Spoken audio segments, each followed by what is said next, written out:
നമസ്കാരം. പ്രതാസു ടി വിയിലേക്ക് എല്ലാ കൂട്ടുകാർക്കും സ്വാഗതം. ഇന്ന് നമ്മൾ തയ്യാറാക്കാൻ പോണത് ക്യാബേജും മുട്ടയും ചേർന്നിട്ടുള്ള ഒരു തോരനാണ്. അപ്പോൾ ഇതെങ്ങനെ തയ്യാറാക്കണമെന്ന് നമുക്കൊന്ന് കണ്ടു നോക്കാം. അതിനായിട്ട് അടികട്ടിയുള്ള ഒരു പാനാണ് എടുത്തേക്കുന്നത്. അതിലേക്ക് 1 ടേബിൾ സ്പൂൺ വെളിച്ചെണ്ണ ഒഴിച്ചു കൊടുക്കാം. നമ്മൾ 1/4 ടീസ്പൂൺ കടുക്, 1 വറ്റൽമുളക്, 1 ടേബിൾ സ്പൂൺ സവാള ചെറുതായി അരിഞ്ഞത്. ഇത് ചെറുതായിട്ടൊന്ന് വാട്ടിയെടുക്കാം. അതിലേക്ക് 1 ടേബിൾ സ്പൂൺ തേങ്ങ ചിരകിയത്, 1 പച്ചമുളക് ചെറുതായി അരിഞ്ഞത്.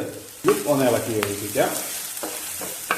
എല്ലാം ഇതുപോലെ ചെറുതായി വാടി വന്നു കഴിയുമ്പോൾ അതിലേക്ക് 1 കപ്പ് ക്യാബേജ് ഇതുപോലെ ചെറുതായി നീളത്തിൽ അരിഞ്ഞത് ചേർക്കാം. ആവശ്യത്തിന് ഉപ്പ്. നമുക്കിതൊന്ന് വേവിച്ചെടുക്കാം. ഇതെല്ലാതും വേവിച്ച് കുഴച്ച് കളയൊന്നും വേണ്ട കേട്ടോ. നന്നായിട്ടൊന്ന് വാടി കിട്ടിയാൽ മതി. അതുപോലെ ഇത് അടച്ചു വെച്ച് വേവിക്കുകയും വേണ്ട. ക്യാബേജ് ഇതുപോലെ നന്നായി വാടി വന്നു കഴിയുമ്പോൾ ഇത് നമുക്കൊരു സൈഡിലേക്ക് മാറ്റി വെക്കാം. നമുക്കൊരു മുട്ട പൊട്ടിച്ചൊഴിക്കാം. വേണ്ട ഇച്ചിരി ഉപ്പ് അങ്ങ് തൂവി കൊടുക്കാം. മറ്റേ മുട്ടയിൽ ഉപ്പ് കുടിക്കില്ല. നമുക്ക് മുട്ട ഒന്ന് ചിറ്റി വേവിച്ചെടുക്കാം. വെന്ത് വന്നു കഴിയുമ്പോൾ ഇത് നന്നായിട്ടൊന്ന് ഇളക്കി വേവിക്കും. ചോറിനോടെ കഴിക്കണം. അപ്പോൾ നമ്മൾ ചോറുണ്ണാനൊക്കെ സമയം ആവുമ്പോൾ മാത്രമേ തയ്യാറാക്കാവുള്ളൂ.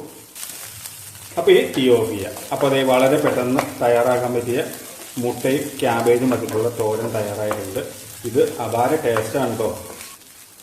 അപ്പോൾ നമുക്കൊന്ന് ടേസ്റ്റ് ചെയ്ത് നോക്കിയാലോ.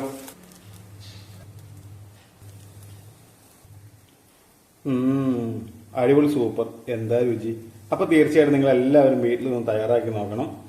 എല്ലാവർക്കും ഇത് ഇഷ്ടപ്പെടും. അപ്പോൾ ഈ രുചി എല്ലാവരിലും എത്തട്ടെ.